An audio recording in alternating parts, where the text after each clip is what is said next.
Hey guys, welcome back to another video, and we are going to be looking at Book of the Month for May, my birth month. And I had a few ideas of what this Book of the Month was going to be, and the books ended up kind of disappointing me, apart from one, and that is The Museum of Extraordinary Things by Alice Hoffman. It did not disappoint, and it's such an obscure one as well. Not many people have heard of it, but it really deserves so much more hype because it is a wonderful story. It's got your romance, it's got your fantasy realism, I think it's called. No, magical realism, that's what it's called. Historical fiction, a mystery, it's got all that good juicy stuff. It's got a very beautiful aesthetic in the time period, but it also highlights just how grim that time period is, and it's a time where freak shows were perfectly acceptable. There was a time when there was murders in the street and nobody really cared too much. There was so much going on. But I am getting way too ahead of myself. Let's go back at pace and see what this book is actually about. So we have our main character, who I pronounce her name as Coralie. It could be Coralie. I will put the name here, you can decide for yourself. But we have Coralie.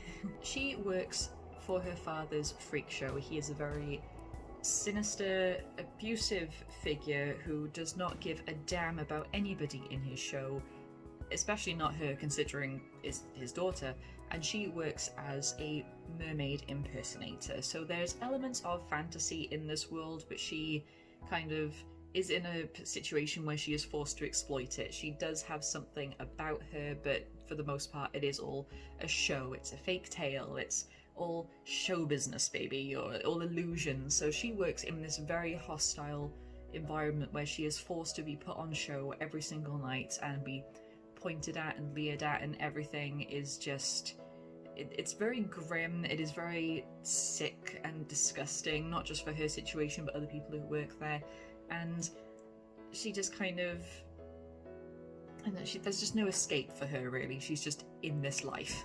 On the other hand, you have Eddie, a Russian immigrant who is currently on the run from his family. He does not want to be part of that life anymore. Everything has been sort of set out for him, and there's also a little bit of a mystery to his past that I will not give away here, but basically he is on the run and he wants nothing to do with that life anymore. He wants to be a photographer, and he has gotten himself involved in a string of mysterious bodies that have been showing up of young girls throughout the area, and he has gotten a job as a photographer.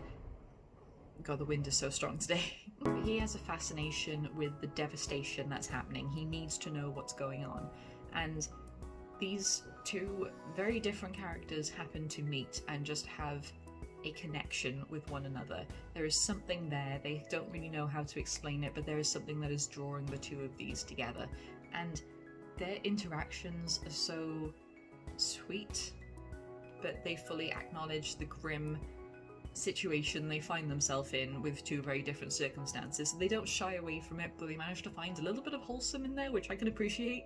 And thus the story continues with two very different people focusing on dealing with their own very different versions of oppression and trying to find some kind of bond and relationship and escape between the two of them. Yeah, the way these two characters are written is just so beautiful, and like I said, the time period that they're in is written so beautifully. There's a real pull, there's something that draws you into this time period where you're kind of fascinated in a way, but at the same time you are fully aware of just how grim things were back then, and how, you know, if you were lower down on the poverty food chain, then nobody gave a damn about you, including your own family, which can take some really grim turns. I mean, this book is not for the... It's not over the top, but there are a few scenes that could be triggering, so I'm not going to say it's not for the faint of heart. I'm just saying, be warned, there are a few icky scenes in there. There's also the fact that they're trying to hide from each other. They're trying to hide each other's lives from one another while still being together, because, you know, that there's so much darkness going on, and she's from a freak show, why would anybody want her? But he's on the run, why would anybody want him? And again, romance is not my genre. It is not something that I actively go out to read, but this realistic version of magic through the museum and other things that are going on behind the scenes, it just ties together so nicely and just brings this it just brings it together. I don't really know how to explain it. I'm probably not explaining it very well, but I'll have you know I am still very sleep deprived because I am dealing with a wonderful, beautiful baby who is going through constipation, reflux, and colic all at the same time, so bear with me. But yeah, there are a few grim things in here. There are suicides in here. There are horrific working conditions. There are abusive scenes. There's some really grim topics in here. So it's not one of those fantastical romance type of things. They do focus on the darker aspects as well, which I do appreciate. It really hits home the fact of just because you're in love or just because you have found a love interest doesn't mean that you're suddenly going to be seeing the world through rose-tinted glasses. Shit is still there to be dealt with, and it gets dark. But there are lights at the end of the tunnel, just not all tunnels. Some are dead ends. It's one of those little tangled webs type of things, and it's so good. Beautifully written, really fun characters that have personalities. They're not just, we're in love, that's our personality. They have really strong opinions. They're just not allowed to voice them because of the environments they're in, which means that when there are moments of standing out, it's all the stronger.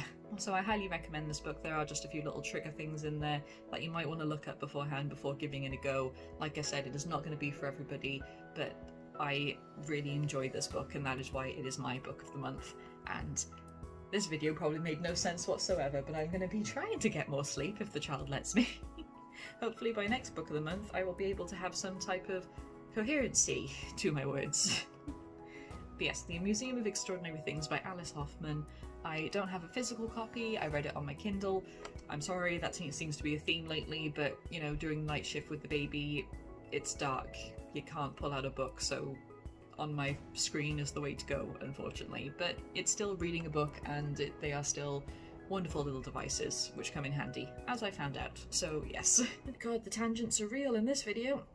So yeah, I'm gonna end this video here before I start spiraling again. But yes, if you want to give this book a go, please do. It is gorgeous, it is beautiful, and it is also grim as all hell, so be warned, but enjoy. And I hope you're doing well, I hope you're staying safe, and I will see you all in the next video.